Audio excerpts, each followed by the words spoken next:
The opinions expressed in the Brothers on Law show are for informational purposes only and are not a substitute for personal professional legal advice.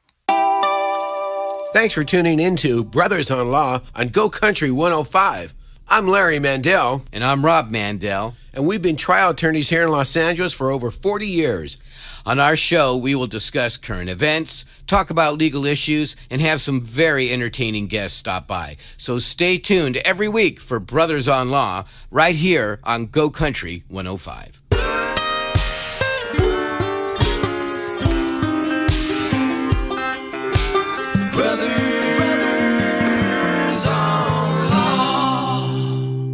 All right, here we are, the Brothers on Law. I'm Rob Mandell. And I'm Larry Mandell.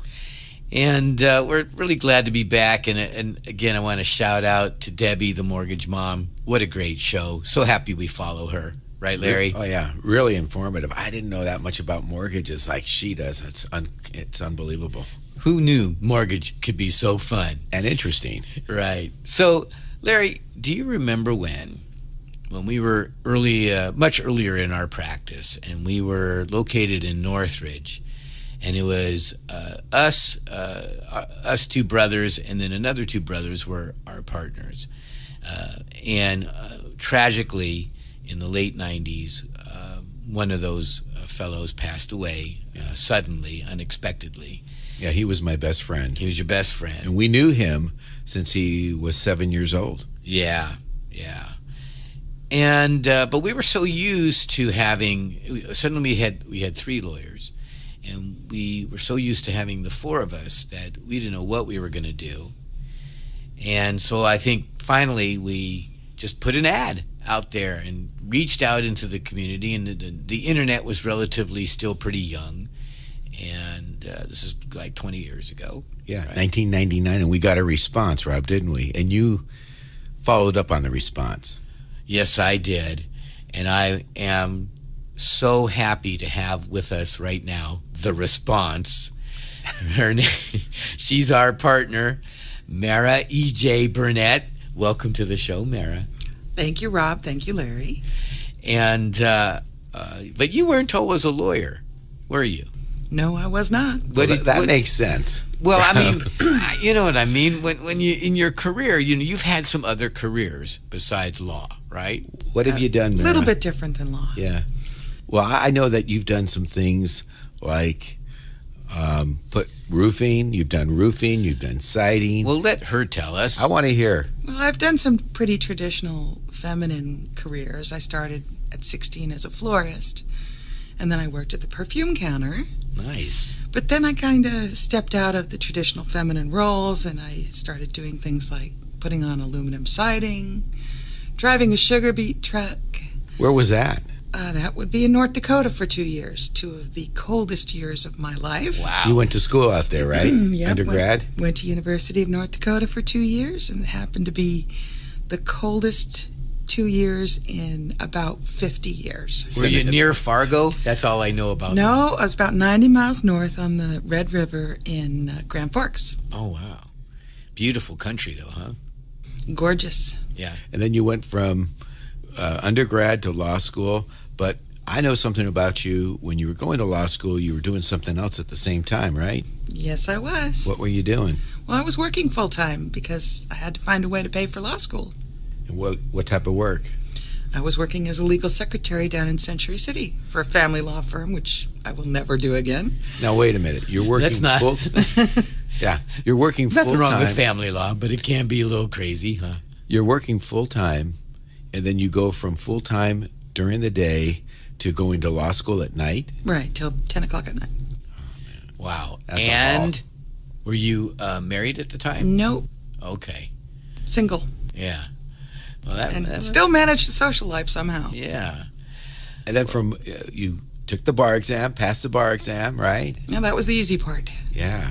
Well, not for a lot of people. That was a pretty hard exam. That's funny you say that. So how was that? Because that was not my experience, working full-time in some other job and going to school at night. And I always admire people who are able to do that and have that kind of self-discipline. So how did you do that? Well, I recommend if you're going to try to do that you do it when you're young, because once you hit 40, it becomes a lot more difficult to stay up till 10 o'clock at night. Yes, indeed. But you keep yourself busy and use the weekends to study and lunch, and from 5 to 8 in the morning. And when you're not on the 405, or when you are on the 405, you listen to tapes. Yeah. Legal tapes? Is that what you're listening notes. to? You read your notes into the tapes. Wow. That's good. But that's a good steady habit. But there had to have been a drive, like just a determination that you were going to do that, to get through that, wouldn't you say? That kind of seems to run in my family.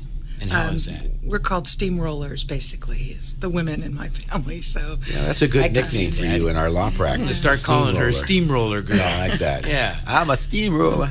Yeah. All right. So, And then you're past the bar exam. What do you do?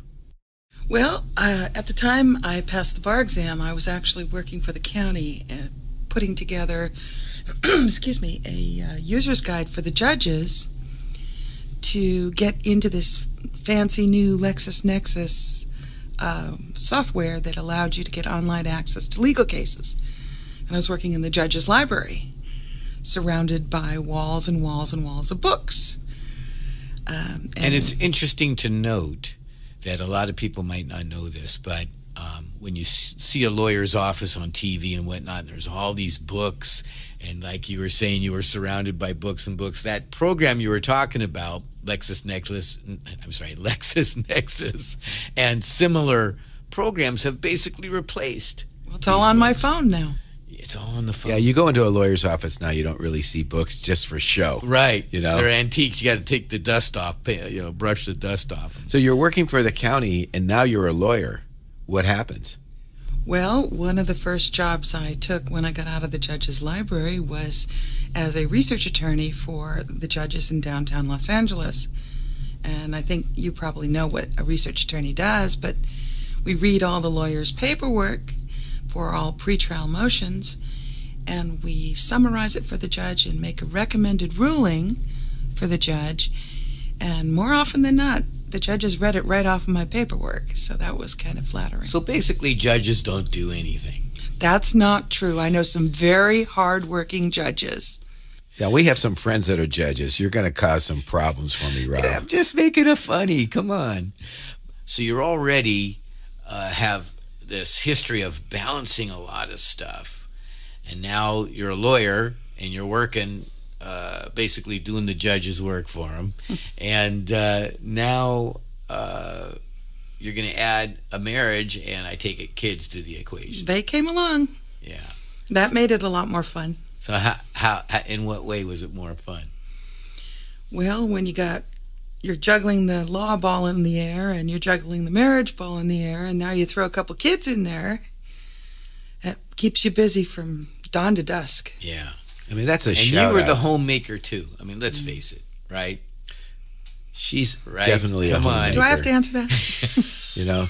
My husband might be listening. I'm not going to bag on your husband, but come on. But that's a shout out to all the people, especially the women that are doing all these multitasking things. You know, it's just amazes me how to balance family and work. And while you're doing this, and I see some women in the room that are raising their hands. Yeah, producer Meredith and producer Cam are dancing now. But that is a testament to the women. I think the supermen in this world are the super women. Okay, well, You know what I'm saying? they can coexist, Rob. Well, I'm just saying that the real superheroes are the women who can do what Mara does. We are taping this, right? Right. Yes. We're live, baby. We're live. Yeah. And you can play No this changing over and this. over again to all your family. Yeah. So, you're balancing a family. You're a homemaker, essentially. You're a lawyer. How are you doing all this? Just hard work. And so, are there some special challenges do you feel that women face? Because I think 20 years ago, when you're doing this, it's still pretty much a man's world in the legal profession. Wouldn't you agree? Well, when you first started, When I first started, that was a long time. That was, 25 years ago or 28 years ago? 28 years ago. When I first started, I was the only woman in the courtroom. Wow, that must have been daunting. Not really. Okay. Well, what was it like? Did they then? open doors for you? Yeah. Kind of put their coats over the gutters and stuff like Everybody wide-eyed when you walk in? I think they were a little wide-eyed when I walked to counsel table and not to the court reporter's desk. Oh my gosh, that's crazy.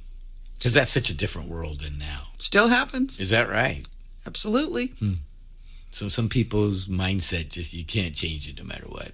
All right. So now you're working and you're going to courtroom and kind of fusing with your background and research, and now you're representing clients too.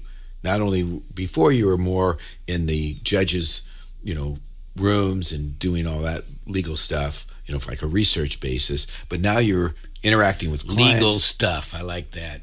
Well, okay. And then so now Your poor mom. Yeah. Yeah, we do pity our poor mom, God bless her. But mostly because of Rob. Now you're interacting with clients more. And how are you developing that rapport and dealing with clients and helping the clients? Well, if I could start with, I think being a woman gives me a little bit of an edge when it comes to building a relationship with a client. I think one of the most important things about a mother and a wife and a lawyer is that they have to learn to listen to what your client says. They have to learn to find out what your client actually wants, not what you think your client wants. And it's important for you to listen because it's a scary world out there. A lot of people are scared of lawyers. And when they first come in to meet me, they don't know whether to trust me or not. And I think when I sit down and I actually listen and ask them questions about what they want, that's the beginning of a beautiful trust relationship that's absolutely essential to the legal profession. So well said. Wow. So how has that helped you in can you think of a specific instance where that's come in very handy for you? Well, yes, absolutely. If you listen to what your clients are telling you, it helps you when you're in the courtroom and you're trying to explain to a jury what they've lost because of the injuries that they've had. And you can't really know what they've lost until you know what they had. So you have to ask them and you have to listen. I had a client come in the other day and say, I missed my family vacation. And I explored that with her and I said, how many vacations do you get a year? Why is it important to be with your family? And we ended up both crying because she only gets one, her kid's birthday, the only time she gets to see her family all year, and she missed it because of the car accident. So that's how I listen, so I can explain what they've lost as a result of the injuries that they've sustained. So if you just glazed over that wouldn't have become an important point of how important it was for her to take that vacation and how it impacted her life. Right. I mean, if I walked up to the jury and say, and she missed a family vacation. Yeah. It was $3,000. Right. There's so much more to it. Right. There's so much more to it, so much more loss. Yeah. What other procedures or practices do you do? Well, wait a minute. I want to follow up on that. Go ahead, Rob, because I'm going to listen. Yeah, you listen for a change. Let me do the talking. So, because what I've noticed about you over the years is that you are unafraid to plunge into that emotional sea with your clients. And a lot of lawyers are reluctant. They've even been trained otherwise. Keep your distance, your emotional distance from your client so you can remain, not impartial, but detached. A better listener. Objective. You need to be, a better listener. Thank you. You need to remain objective at all times. But you seem to take a different tack. Can you talk about that? I guess, again, it goes back to being a mom and a woman, is that in order to help somebody, you got to understand what's motivating them, and you have to feel what's motivating them. I don't know if I can explain it any better than that. Have you suffered or been injured by someone else's negligence? When you need a legal team that will stand up for what is right, won't give up the fight and obtain justice, call 818-886-6600. Mandell Trial Lawyers specializes in personal injury cases of all types. Whether it's a car accident, product or premises liability, dog bite, or a catastrophic injury, Mandell Trial Lawyers are there for you when the fight is worth it. Call now for your free consultation. 818-886-6600. Let the scales of justice tip in your favor. I know that you've gone to the scene with the injured party, with our client, and analyzed what happened at the scene and walked through it with the client. You've been to the houses. You've gone to dinner with the clients. I mean, maybe you can tell us a little bit more. How does that all help you in coming up with, an argument on their behalf to get them proper and just, compensation, fairness? Well, going to their house, you get to see how they live, and sometimes you see things that surprise you. Like what? You look at the pictures on the walls, and you see maybe someone's playing a musical instrument, and you know that they injured their hand, but they never mentioned, I can't play the violin anymore. I can't play the piano, and I miss that. Right. And these are the kinds of things you pick up, these nuances that they don't think it's important to tell the attorney. And you got to go and be with them and spend time with them so they do open up to you and tell you these things that they've lost. Can you think of a particular instance or client where, you became...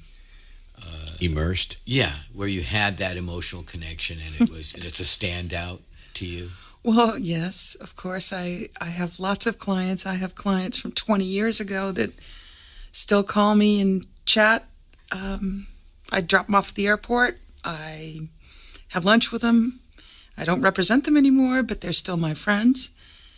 I have one client who's dear to my heart, who's a little 12-year-old girl, whom I consider kind of a foster daughter. We helped her with a major brain injury case, and she's back on the road to recovery. So I think I'm going to always check in on her. Yeah. I hope I'm invited to when she graduates from high school, and that makes me proud of what I do. And that makes me proud of you. I'll Yeah. tell you that. So, Larry, how about Rob. you? Can you think of a particular client that, you had that deeper emotional connection to, and it served you well, and you remember it, it's still with you? Well, there was a gentleman named, I'll just use his first name. His name is Arlo. And Arlo was in a very serious bicycle accident where the forks of the bicycle broke, and we actually brought a case against the manufacturer of the bicycle, and Arlo had actually fallen forward and smashed his head onto the pavement. And at first, he could barely speak, and it was a speech pattern that was hard to understand him. And, I met with him many times, and we found him a place where it was like speech therapy, and he went through that program. And this is some years ago, and Arlo's kept in touch with me. He called me the other day. He had some issue with his landlord or something, but he's talking like it never happened. Wow. It was like such a uplifting story. Right. Now, he still has some issues from the brain injury, but to hear this guy who was actually a professional mountain bike rider who endorsed vitamins and things, this is right. before And he was a his chef, fall. as I recall. And he was a sous chef too. To have him come all this way, full circle, was so uplifting. But it was also part of me getting to know him and to talk to him about his bicycling, because I've, he rode bicycles and mountain bikes, and as well as you do, Rob. So that was my story. Stay connected with us on Facebook, Instagram, Twitter, YouTube, and of course, brothersonlaw.com. How about your story, Rob? Well, if I were to think of, like Mara was saying, there's so many that do stand out, but one family that I was particularly close with was a family of immigrants from El Salvador. And they had their elderly father with them when they, he wasn't elderly when they came over. They came over when there was strife in that country, and they got asylum here. And but now many years passed, and he was elderly. And as a kid, he had hurt his arm to the point where he had no movement of his arm, one of his arms. But he had pain even though he couldn't move the arm, he had this tremendous pain in his hand. So a famous physician was going to try this new procedure on him and to shut off the pain and burn a nerve in his spinal cord, and he ended up burning a blood vessel instead and paralyzed everything. So now he's, he has no use of that arm, no use of his legs, and I think he may have had use of his other arm, but and it ended up the son and the daughter worked round the clock to care for him, and it was a very poignant story and deeply emotional to me, and we were able to prevail on his behalf. But you connected with him too in some way. Yeah, well, mostly it's funny, I connected with the son and the daughter, because they would work their job.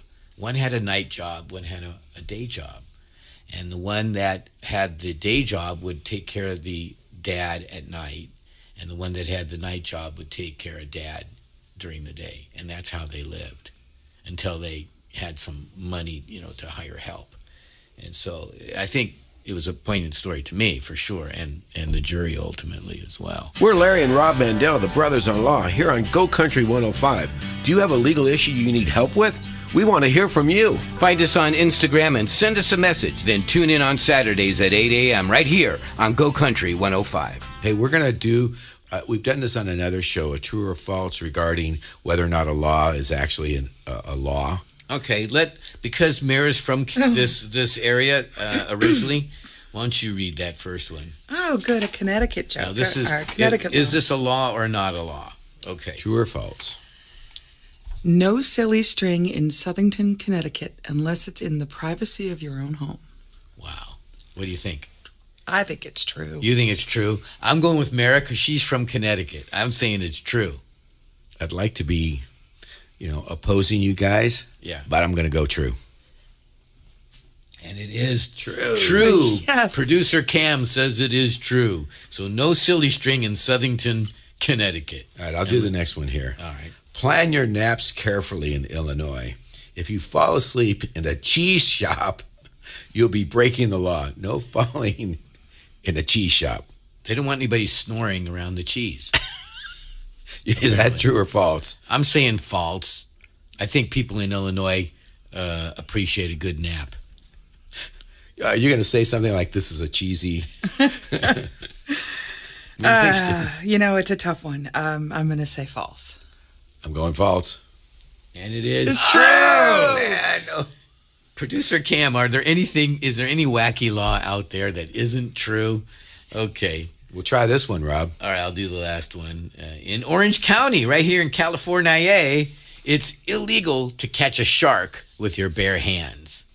Well, I'd say it's stupid. Yeah. I'm going to say that's false, because I think people in Orange County don't care how you catch a shark.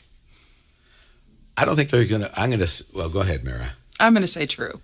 I'm going to say it's false because it just doesn't... I mean, how are they going to legislate against somebody grabbing a shark with your bare hands? It sounds Well, maybe they don't want you weird. hurting the shark before they actually catch it.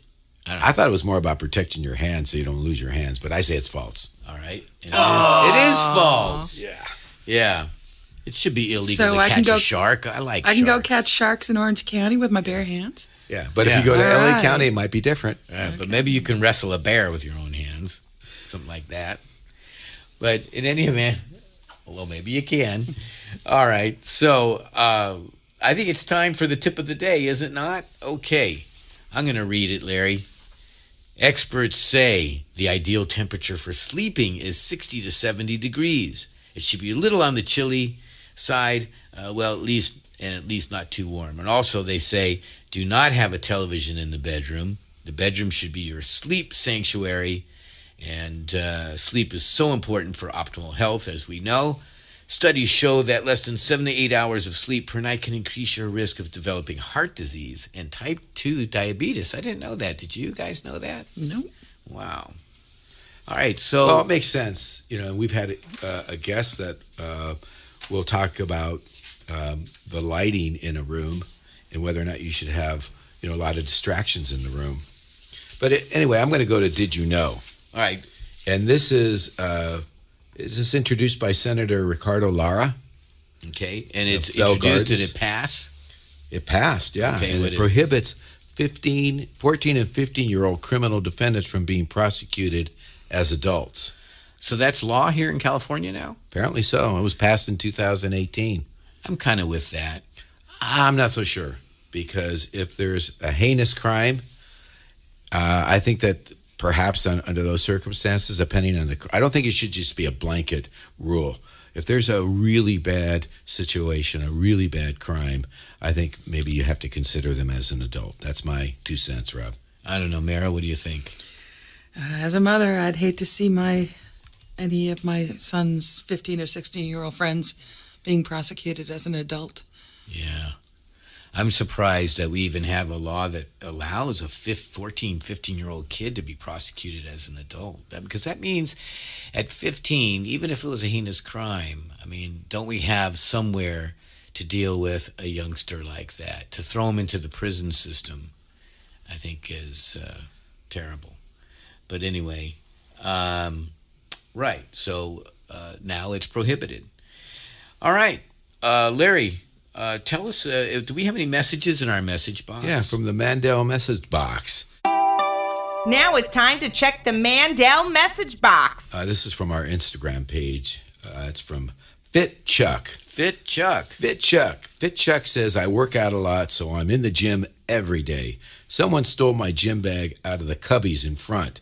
I've been going there for years and never had a problem. The gym says they aren't responsible, but my wallet and phone were in the bag. Do I have a kind of a case against them? Hey, let me ask Mara. Let's Mara Yeah, weigh because in on Mara this. did a big case against the gym. That's right. For defective equipment. Yeah. What do you think on this one, Mara? Well, I think Fit Chuck may have to look for another alternative way of getting compensated for that, because most gyms have waivers signed by the members that completely prohibit anyone from bringing any claims against them at all, no matter what. So when you sign up, you're signing one of those waivers, right? Yeah, be careful what you sign. Yeah. Agreed. I mean, most people don't, and I think I include lawyers at times too. I mean, when you're faced with 20 pages of fine print, are you really going to read it? And you'll see it also on the internet, where before you can go to the program that you want to, you have to read all these pages, and most people are just going, okay, continue, and they press the button, and that's All right. it. I don't know about 20 pages, but Mara, going back to your role as a female in the legal profession, do you have any tip or advice for young women who want to be lawyers or looking to join the profession? Yeah, there's nothing you can't do.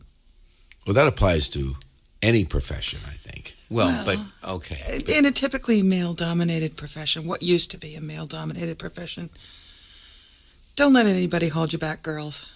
Nice. All right. Steamroller. Well, listen, she's the steamroller. Thanks, Mara, for coming in. We really appreciate it. We know that it can be tough to come in on a Saturday and join us like this. And so how do our listeners reach you? You can reach me at the Mandell Law Firm. I'll be sitting at my desk waiting for your call. All right. And that what's number the number? is? 818-886-6600. All right. 818-886-6600. All right. So, Mara, we do want to thank you so much for coming in and taking a time out of your busy schedule to help us with our radio show. Yeah, we had a great Spend time. Saturday with us, and we did have a good time, didn't we, Larry? Yeah. So we thank you for tuning in, and catch us next week right here on Go Country 105. And just remember, let the scales of justice tip in your favor.